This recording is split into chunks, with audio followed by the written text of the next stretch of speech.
교재는 187페이지가 되겠습니다. 세 번째, 다음 기말 12월 31일 결산 정리사항을 회계 처리하고 마감하시오. 일반 전표 입력에 통해서 입력하는 수동결산과 결산자료 입력을 통해서 전표 추가하는 자동결산 구분하신 후 수동결산 먼저 하고 자동결산해서 마무리하도록 할게요. 그래서 수동결산이 한 2문제 정도 출제되고요. 자동결산이 3문제 출제되고 있습니다. 자, 첫 번째 문항입니다. 결산일 현재 단기대여금의 단기분, 이자 미수분 20만원을 계상하다. 즉 올해 이자를 받아야 되는데 아직 못 받았어요. 그러니까 미수수익으로 계상하시면 되겠죠. 일반 전표 입력 12월 31일 차변에 미수수익입니다. 입력되어 있는 건 건들지 마세요. 20만원 삭제시키시면 안됩니다. 대변에 이자수익이에요. 이자수익 20만원 이렇게 정리해 주시면 되겠습니다. 두 번째, 결산일 현재 소모품 미사용액이 12만원이다. 우리 회사가 소모품을 자산 처리했는지 비용 처리했는지를 먼저 확인하셔야 되죠. 전체 메뉴 학계잔액산표 12월 31일로 조회하시고 당좌자산 쪽에 없고 또는 재고자산 쪽에 없으면 밑으로 내리셔서 판매관리비 쪽에 오시면 소모품비 62만원이 되어 있네요. 비용 처리했습니다. 비용 처리했으니까 미사용액만큼만 자산 처리하면 되죠. 자, 일반 전표에 차변에 소모품 되겠습니다. 소모품비의 자산명은 소모품이거든요. 그래서 12만원 설정해 주시고 대변에 소모품비 그만큼 줄이겠습니다. 800번대 소모품비 오셔서 12만원 입력해 주십시오. 자, 그러면 1번과 2번 수동결산 다 했죠? 이번엔 자동결산 할게요. 매출채권 잔액에 대해서 1% 대손중단금 보충법을 설정하다 그랬습니다. 학계잔액산표 열어서 12월 31일 조회 버튼 한번 꾹 눌러주시고 항상 여러분이 계산하기 전에는 조회 버튼 누르는 거 잊지 마세요. 14억 1660만원입니다. 오른쪽 마우스 눌러서 계산기 눌러주시고요. 곱하기 1%래요. 설정률 0.01 그리고 보충법이니까 그렇죠. 대손충당금 잔액이 있으면 빼줘야죠. S 50만원 빼줬더니 1366만 6천원을 설정하셔야 됩니다. 자, 그러면 계산기 이렇게 옆에다 두시고 전체 메뉴 클릭 결산 자료 입력 1월부터 12월까지 열어주십시오. 자, 확인. 너무 확 내리지 마세요. 살살 내리면 감가상각 바로 밑에 대손상각이 있습니다. 외상매출금 란에 1366만 6천원 오타 안 생기도록 조심해서 입력하시기 바랍니다. 매출채권 잔액이라 그랬으니까 외상매출금 했으니까 받으러 돼야죠. 자, 학계잔액시산표 받으러 란에 오셔서 대손중단금 잔액이 없네요. 자, 그럼 얘 복사해서 컨트롤 C 해서 공두개 지우도록 하겠습니다. 받으러 란에 공두개 지워주십시오. 근데 공두개 지우는데 공 3개 지우지 않도록 조심하시고요. 왜냐면 0.01이니까 공두개 없애면 되잖아요. 받으러움은 49만 6천원 설정했습니다. 네 번째, 모든 비유동자산에 대해서 감가상각비를 계상하다 그랬습니다. 그럼 우리 회사에 유형자산과 무형자산이 얼마나 있는지 보러 가겠습니다.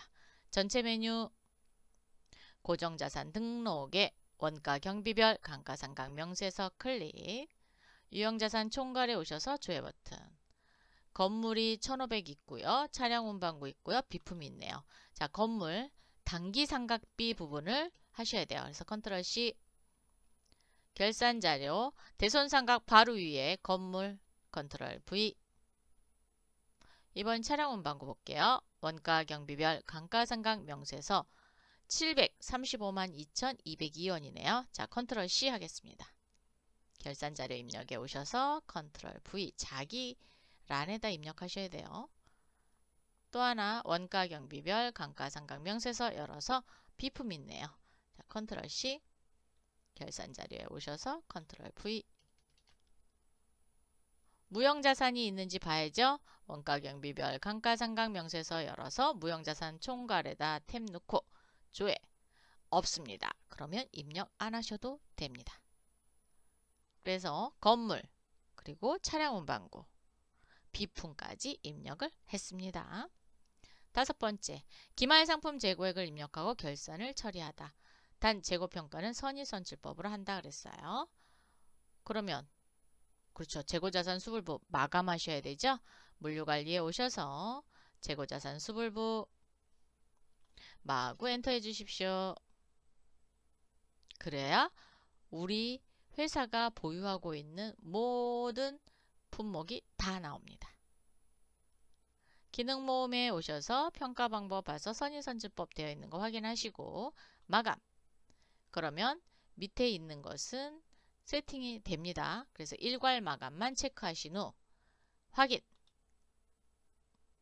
그러면 H 책상부터 지금 무는 하나도 없다는 겁니다. 그리고 여 되어 있는 것만 확인하시면 돼요. 대신 부라고 되어 있으면 안 됩니다. 부라고 되어 있으면 마감이 안 된 거예요. 무는 괜찮아요. 무는 없기 때문에 마감을 한 게 없다라고 표시한 거지만 부는 마감이 안 된 겁니다. 자, 그러면 이 재고 금액을 다 더해야 되죠. 한눈에 볼 수 있는 메뉴는 재고자산 명세서가 되겠습니다. 전체 메뉴 재고자산 명세서 12월로 조회해 주시고요. 상품의 자산별 합계는 9억 5,600만 원이 상품 재고액이 되겠습니다. 그럼 어떻게 해요? 그렇죠. 컨트롤 C 하시고 결산자료 입력 메뉴 열어서 상단으로 올립니다. 10번란에 컨트롤 V 하시면 돼요. 그리고 이제 결산을 다 했죠. 전표 추가. 요거 놓치시면 안 돼요. 전표 추가 예. 일반 전표에 오셔서 반드시 조회 버튼 눌러서 상품 매출원가 들어왔는지, 감가상각비 들어왔는지, 대손상각비 들어왔는지를 꼭 확인합니다. 여기가 채점 대상이 되겠습니다. 이렇게 해서 3번 문제 풀어봤고요. 아니죠. 오! 또 실수할 뻔했어요. 뭐? 마감 처리. 마감 처리 안 하면 재무상태표 열 때 에러 메시지 뜹니다. 그래서 마감 처리할게요. 전체 메뉴 회계 모듈로 오셔서 손익계산서 한번 열고요. 그냥 열었다 닫아주세요. 손익계산서 10억 2,819만 9,132원의 당기순이익이 떴네요. 전체 메뉴 이익인역은 처분계산서입니다. 순서예요. 아니요 하셔도 되고요. 이해하셔도 됩니다. 자, 당기순이익 불러왔어요. 반드시 여기서 손익 대체분계, 잉여금 대체분계를 일으키셔야 돼요. 전표 추가. 요거 안 하시면 안 됩니다. 자, 일반 전표에 오시면 이렇게 손익 대체분계가 일어났는지를 알 수 있어요. 여기 손익 대체분계. 그죠? 그리고 잉여금 대체분계가 있습니다. 이번에는 재무상태표를 클릭하시고 12월로 조회를 하시면 에러 메시지가 뜨지 않습니다. 근데 이 작업을 안 하시게 되면 여기에 에러 메시지가 뚝 떠요. 그러면서 갑자기 긴장하게 되죠. 뭘 잘못했나 라고 생각하면서 잘못하진 않았을 거예요. 네. 자, 이렇게 해서 3번 문제 풀어봤습니다. 4번 다음 사항을 조회하여 번호 순서대로 단답형 답안에 등록하시오. 단답형 답안에 등록하실 때는 반드시 숫자로만 기록한다라는 거 잊지 마시기 바랍니다. 컴마 안 돼요. 총 7문항이 출제되고 있습니다. 지금 열려있는 거 좀 닫아볼까요? 닫고 난 다음에 조회 문제 가도록 할게요. 2월 28일 현재 외상대금 미회수액은 얼마인가 라고 했어요. 회수할 외상대금은 뭐가 있죠? 외상 매출금이죠? 자, 그러면 계정별 원장을 보셔도 되고요. 2월 28일 현재 미회수액이니까 잔액을 물어보는 거예요. 그래서 학기잔액시산표 보셔도 상관없습니다. 2월 28일로 조회하셔야 돼요. 요거 날짜 잘 기억하세요. 자, 조회. 그리고 외상 매출금 커져 갖다 놓고 얼마예요? 6억이네요. 아직 회수되지 않은 외상대금은 6억입니다. 두 번째, 4월 1일부터 6월 30일까지 외상매입금 지급 총액을 물어봤어요. 자, 외상매입금 지급 총액이니까 부채를 갚은 금액이 얼마냐라는 걸 물어보는 거죠. 그래서 차변 금액을 볼 겁니다. 그런데 문제는 4월 1일부터 6월 30일이에요. 그래서 계정별 원장을 보셔도 되고요. 저는 얘를 1월계표에서 보도록 하겠습니다. 전체 메뉴, 전표 입력 장부의 1월계표. 자, 1계표에서 4월 1일부터 6월 30으로 보겠습니다. 그리고 부채 쪽으로 외상매입금의 지급 총액을 물어봤으니까 개 1,100만 원이 되겠네요. 즉 상환한 금액을 물어보는 문제였습니다. 세 번째, 2월 1일부터 6월 30입니다. 보통예금 인출 총액은 얼마입니까? 라는 거는 보통예금 대변에 있는 금액이 얼마냐라고 물어보는 겁니다.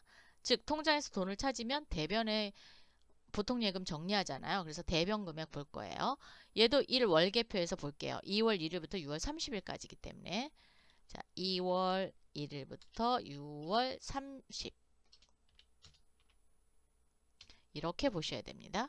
2월 1일부터 6월 30 보통예금 커져 갖다 놓으시고요. 대변 금액 본다 그랬어요. 그래서 개 2,615만 8,700원입니다. 요게 총 인출된 금액입니다. 네 번째, 11월 30 현재 매출처 청실홍실 주식회사에 받으러 온 잔액은 얼마인가 라고 물어봤으니까 청실홍실의 받으러 온 잔액을 볼 수 있는 곳은 거래처 원장밖에 없습니다. 전체 메뉴 거래처 원장. 자, 1월 1일부터 11월 30 잔액을 보이는 거니까 그냥 11월 30으로 보셔도 상관없습니다. 계정 과목은 받으러 음이죠. 받으러 음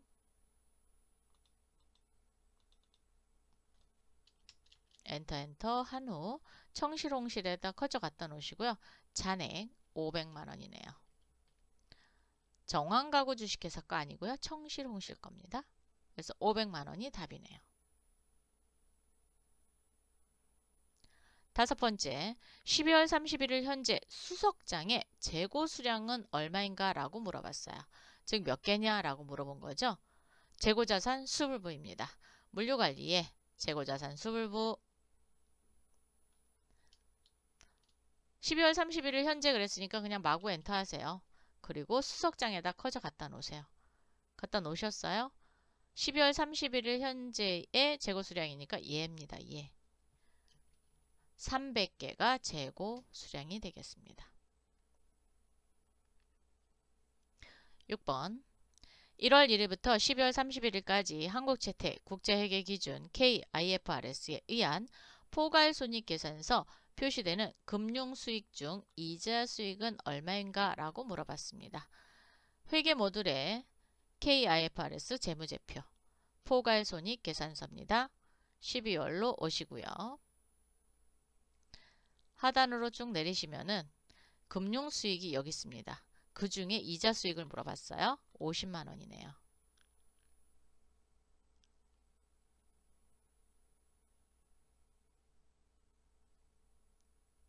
일곱 번째, 12월 31일 현재 한국채택 국제회계기준 KIFRS에 의한 재무상태표에 표시되는 유형자산 중 차량 운반구의 장부가액은 얼마인가 라고 물어봤어요.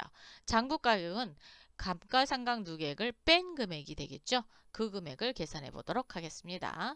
전체 메뉴에 KIFRS 재무제표, 재무상태표 클릭하시고 12월 유형자산 쪽으로 갑니다. 유형자산의 차량 운반구 장부 금액이니까 요 금액이네요. 1534만 9,798원이 답입니다. 즉 취득원가에서 감가상각누계액 뺀 장부 가격이 되겠습니다. 이렇게 해서 5회 모의 문제를 모두 풀어봤습니다. 수고하셨습니다.